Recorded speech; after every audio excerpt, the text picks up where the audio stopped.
It's a Hindu festival of purification, but the colour and splendour hide a grim custom which is robbing children of their innocence and their freedom. During the celebration of Maghi in Dang district in western Nepal, girls as young as 6 years old are sold into bonded slavery. They are known as kamalaris. Officially, it is illegal, but this has been a practice of the Tharu community for hundreds of years, and it's now part of local custom.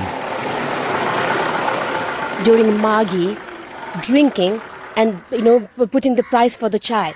Just imagine if your daughter is in that situation, or my daughter. It's very inhuman, and Tharus are very innocent, and they just do with middlemen. They trust people who come and say, and they just blindly give their kid away.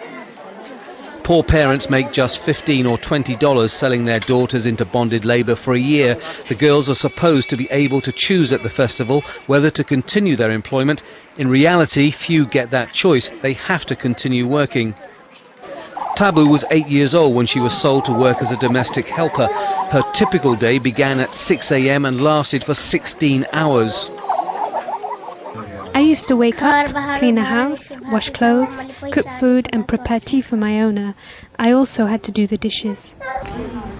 What to do? We had our problems. I used to feel bad sending her to work, but on the other hand, I thought she would also earn some money, and we were hardly making enough to survive.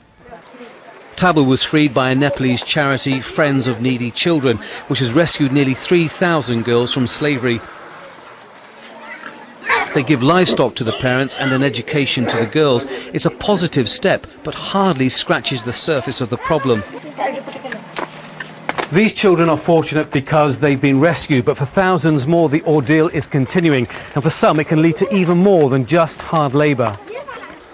Nima is 15, pretty and valuable. She was sold as a house help but ended up in a brothel across the border in India, an experience she is too embarrassed to discuss openly.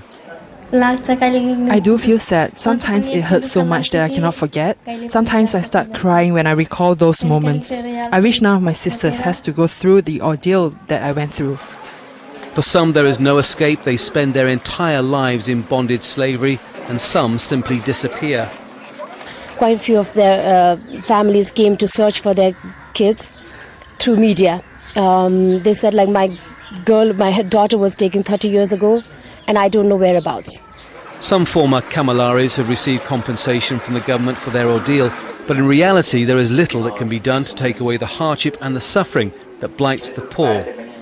Tony Bertley, Al Jazeera, Dang Province, southern Nepal.